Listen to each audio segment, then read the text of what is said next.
Alors qu'est-ce qu'on attend? Former la société. Les résistances au changement sont énormes.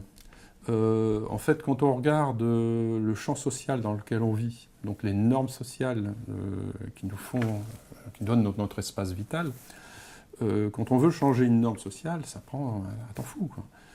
Des premières choses à faire, c'est de réduire l'ego, donc réduire la compétition, augmenter l'écoute de l'autre et rentrer en authenticité par rapport à l'autre.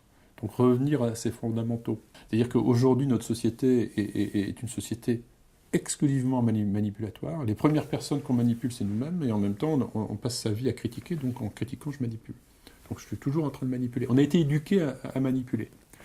Sauf qu'aujourd'hui, le fait de faire ça, on vit des souffrances phénoménales, quoi. Les gens ne s'en rendent pas compte qu'à force de critiquer, de juger en permanence, eh bien, on parle de soi, quoi. Et forcément, je me sens pas bien, quoi, à un moment. Et on ne sait pas pourquoi on se sent pas bien, en fait. Parce que la société est construite sur la manipulation. Et c'est pour ça qu'on voit apparaître dans les organisations et partout des pervers narcissiques. Des gens qui mettent du harcèlement partout, etc. Ils ne se rendent même pas compte, les harceleurs, en fait, qu'ils sont en train de harceler. Ils ne se rendent même pas compte, en fait. On rentre dans une pathologie mentale. On est aveugle à cette pathologie mentale.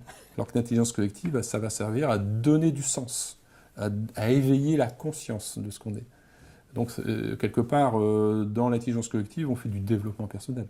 D'ailleurs, si il n'y a pas de développement personnel, on ne peut pas développer l'intelligence collective. Donc c'est un travail sur soi. C'est d'abord se changer soi pour changer la société. Et c'est là la grande différence entre l'entreprise qui pousse à fond, en fait, la productivité, et de l'autre côté, où on va commencer à donner du sens à ce qu'on fait, quoi.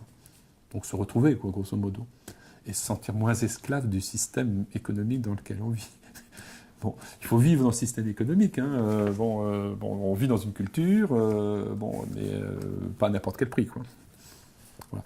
Et c'est un peu ce qu'apporte l'intelligence collective, c'est de retrouver un peu du sens, d'être un peu plus vivant, quoi, et se sentir moins robotisé.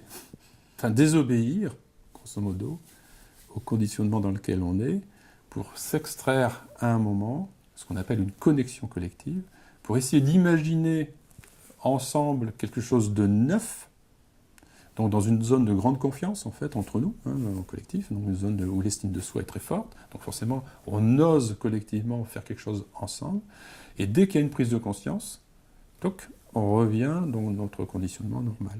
Donc en fait, c'est comme si on faisait un aller-retour collectivement. Et c'est ça la transformation de demain, c'est qu'on va faire de plus en plus ces choses-là pour être en harmonie avec notre environnement. Donc c'est ça qu'on va rechercher, c'est de l'harmonie, du bien-être, et puis pas toujours courir après le temps, quoi.